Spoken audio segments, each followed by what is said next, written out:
Assalamualaikum warahmatullahi wabarakatuh. Alhamdulillah hari ini kita bisa bertemu di sesi leadership atau kepemimpinan. Kepemimpinan merupakan hal yang urgent atau penting di segala aspek atau dimensi. Baik itu dalam skup atau skala yang paling kecil, kedirian, keluarga, kelompok, institusi, instansi, lembaga, atau bahkan negara. Kenapa menjadi hal yang penting kepemimpinan ini? Karena berkembang atau majunya sebuah kelompok, organisasi, institusi, atau lembaga ini terkait dengan kredibilitas atau kemampuan atau skill seorang pemimpin. Begitu juga sebaliknya. Gagal, mundur, hancur, atau chaosnya sebuah kelompok, institusi, lembaga, atau instansi biasanya terkait juga dengan kepemimpinan atau skill leadership seorang pemimpin di dalamnya. Berbincang tentang pemimpin, siapa sih sebenarnya pemimpin itu?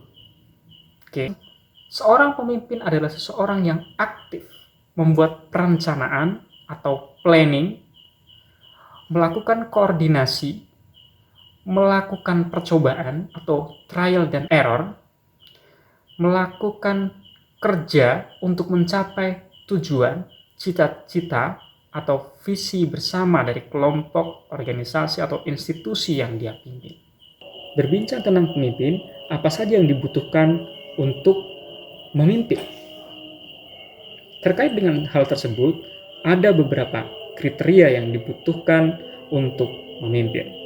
Salah satunya yang pertama adalah power, atau kekuatan, atau tenaga, atau daya, atau kemampuan, bisa juga wewenang, atau dalam sebuah negara mungkin negara yang besar, SDM yang mendukung untuk kepemimpinan.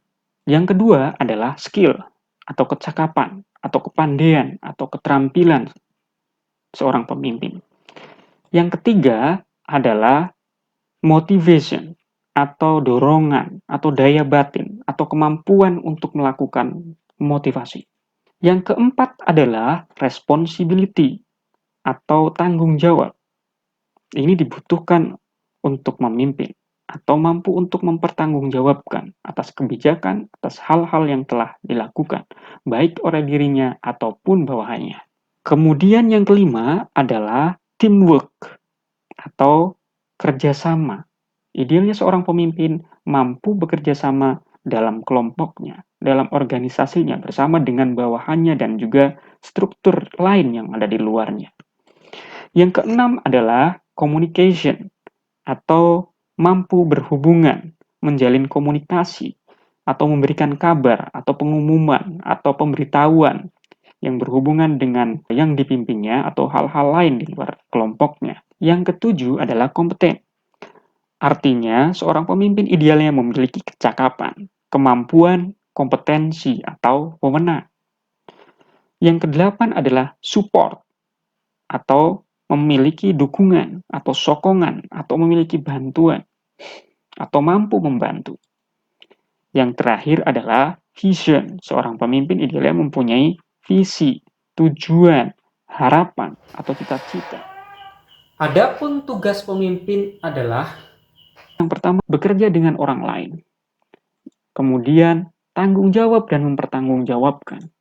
Selanjutnya adalah menyeimbangkan pencapaian tujuan dan prioritas. Kemudian, berpikir secara analitis dan konseptual. Selanjutnya adalah menjadi seorang mediator. Kemudian, menjadi politisi dan diplomat. Dan membuat keputusan di saat yang sulit. Peran-peran pemimpin. Peran pemimpin yang pertama adalah peran hubungan antar perorangan. Yang kedua adalah peran informal, yaitu peran-peran di ruang struktural, misalnya menjadi teman, menjadi saudara, dan seterusnya. Peran yang tiga adalah peran pembuat keputusan. Ini yang kemudian pemimpin harus bisa memutuskan di saat-saat yang cukup dilematis. Adapun prinsip dasar kepemimpinan, menurut Stephen R. Covey adalah Yang pertama, belajar seumur hidup. Jadi, seorang pemimpin idealnya mau untuk selalu belajar dalam kepemimpinannya. Kemudian yang kedua adalah berorientasi pada pelayanan. Kemudian yang ketiga, idealnya seorang pemimpin dapat membawa energi yang positif. Sedangkan gaya-gaya model kepemimpinan adalah sebagai berikut. Yang pertama adalah model otokratis. Pemimpin dalam model otokratis sangat dominan dalam setiap pengambilan keputusan dan setiap kebijakan, atau setiap peraturan. Prosedur diambil dari idenya sendiri biasanya. Kepemimpinan jenis ini memusatkan kekuasaan pada dirinya sendiri. Ia membatasi inisiatif dan daya pikir dari para anggotanya. Pemimpin yang otoriter tidak akan memperhatikan kebutuhan dari bawahannya dan cenderung berkomunikasi satu arah, yaitu dari atas atau sebagai pemimpin ke bawahan atau anggotanya. Jenis kepemimpinan ini biasanya dapat kita temukan, mohon maaf, di akademi kemiliteran dan kepolisian. Kemudian yang kedua adalah model kepemimpinan birokrasi. Gaya kepemimpinan ini biasa diterapkan dalam sebuah perusahaan dan akan efektif apabila setiap karyawan mengikuti setiap alur atau prosedur dan melakukan tanggung jawab rutin setiap hari. Tetapi dalam gaya kepemimpinan ini tidak ada ruang bagi para anggota untuk melakukan inovasi karena semuanya sudah diatur dalam sebuah tatanan prosedur yang harus dipatuhi oleh setiap lapisan. Yang ketiga adalah model kepemimpinan partisipatif. Dalam gaya kepemimpinan partisipatif, ide dapat mengalir dari bawah atau anggota kepada posisi kontrol atas pemecahan suatu masalah, dan pembuat keputusan dipegang secara bergantian. Pemimpin memberikan ruang gerak bagi para bawahan untuk dapat berpartisipasi dalam pembuatan suatu keputusan serta adanya suasana persahabatan dan hubungan saling percaya antar pimpinan dan anggotanya. Yang selanjutnya adalah model kepemimpinan delegatif. Dalam model ini biasa disebut laissez-faire, di mana pemimpin memberikan kebebasan secara mutlak kepada para anggota untuk melakukan tujuan dan cara mereka masing-masing. Pemimpin cenderung membiarkan keputusan dibuat oleh siapa saja dalam kelompok, sehingga terkadang membuat semangat kerja tim pada umumnya menjadi rendah. Jenis kepemimpinan ini akan sangat merugikan apabila para anggota belum cukup matang dalam melaksanakan tanggung jawabnya dan memiliki motivasi tinggi terhadap pekerjaan. Namun sebaliknya dapat menjadi bumerang bagi perusahaan bila memiliki karyawan yang bertolak belakang dari pernyataan sebelumnya. Kemudian, model selanjutnya adalah model transaksional. Model transaksional adalah jenis model kepemimpinan yang cenderung terdapat aksi transaksi antara pemimpin dan bawahan, di mana pemimpin akan memberikan reward kepada bawahan yang berhasil melaksanakan tugas yang telah diselesaikan sesuai kesepakatan. Pemimpin dan bawahan memiliki tujuan, kebutuhan, dan kepentingan masing-masing. Selanjutnya adalah model transaksional. Dalam model ini, dapat menginspirasi perubahan positif pada mereka atau para anggotanya yang mengikuti. Para pemimpin jenis ini memperhatikan dan terlibat langsung dalam proses, termasuk dalam hal membantu para anggota kelompok untuk berhasil menyelesaikan tugas mereka. Pemimpin cenderung memiliki semangat yang positif untuk para bawahannya, sehingga semangatnya tersebut dapat berpengaruh pada para anggotanya untuk lebih energik. Pemimpin akan sangat mempedulikan kesejahteraan dan kemajuan setiap anak buahnya. Model selanjutnya adalah model melayani atau servant. Hubungan yang terjalin antara pemimpin yang melayani dengan para anggota berorientasi pada sifat melayani dengan standar moral spiritual. Pemimpin yang melayani lebih mengutamakan kebutuhan atau kepentingan dan aspirasi dari para anggota daripada kepentingan pribadinya. Oke, selanjutnya adalah model karismatik. Pemimpin yang karismatik memiliki pengaruh yang kuat atas para pengikut oleh karena karisma dan kepercayaan diri yang ditampilkan. Para pengikut cenderung mengikuti pemimpin karismatik ini karena kagum dan secara emosional percaya dan ingin berkontribusi bersama dengan pemimpin karismatik. Karisma tersebut timbul dari setiap kemampuan yang mempesona yang ia miliki, terutama dalam meyakinkan setiap anggotanya untuk mengikuti setiap arahan yang ia inginkan. Yang terakhir adalah model kepemimpinan situasional. Pemimpin yang menerapkan jenis kepemimpinan situasional lebih sering menyesuaikan setiap gaya kepemimpinan yang ada dengan tahap berkembang para anggota, yakni sejauh mana kesiapan dari para anggota melaksanakan setiap tugas. Model kepemimpinan situasional mencoba mengkombinasi proses kepemimpinan dengan situasi dan kondisi yang ada. Ada 4 gaya yang diterapkan oleh pemimpin jenis ini. Di antaranya yang pertama adalah telling direction, atau memberitahu, menunjukkan, memimpin, kemudian menetapkan. Yang kedua adalah selling coaching, atau menjual, menjelaskan, memperjelas, kemudian membujuk. Yang ketiga adalah participating dan supporting, atau mengikut sertakan, memberi semangat, dan kerjasama. Yang keempat adalah delegating, atau mendelegasi, melakukan pengamatan, pengawasan, serta penyelesaian.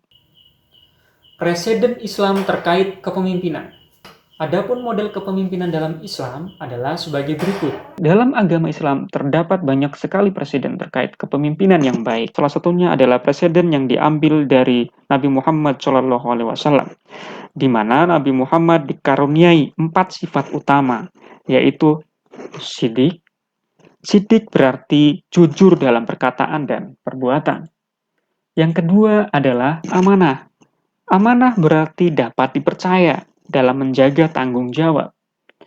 Yang ketiga adalah tabligh, atau dapat diartikan sebagai menyampaikan segala macam kebaikan kepada rakyatnya.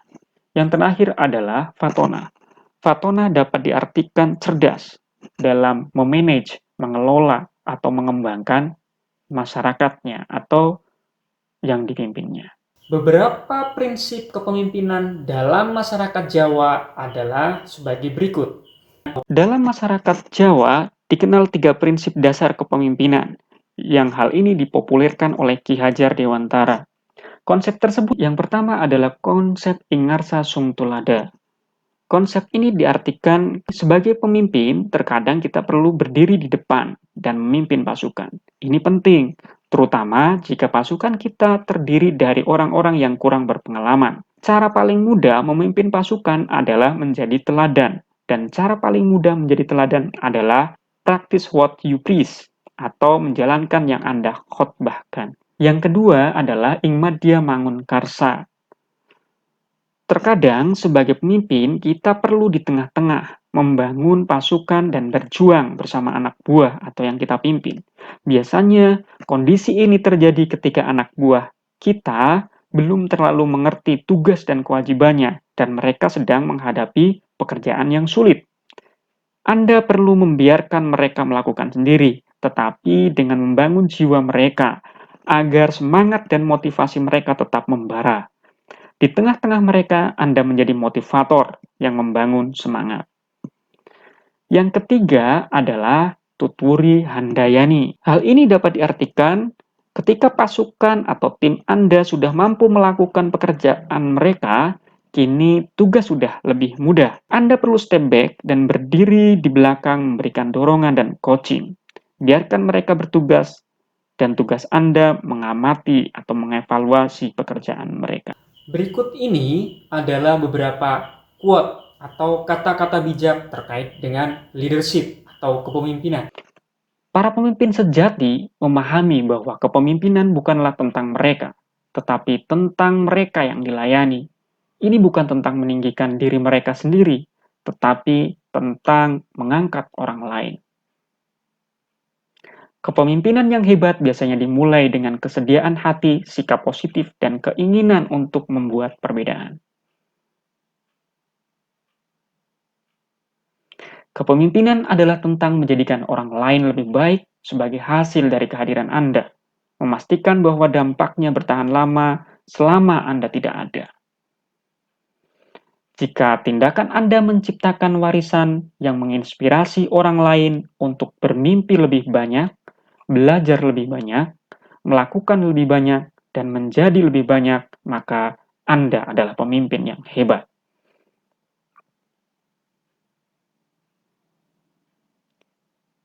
Kulukum ra'in wa kulukum mas'ulun an ra'iyatihi. Setiap kalian adalah pemimpin, dan setiap kalian akan dimintai pertanggungjawaban atas yang dipimpinnya. Demikian dari saya. Mohon maaf apabila ada kekurangan. Saya akhiri. Wallahul muwafiq ila aqwamit thoriq. Wassalamualaikum warahmatullahi wabarakatuh.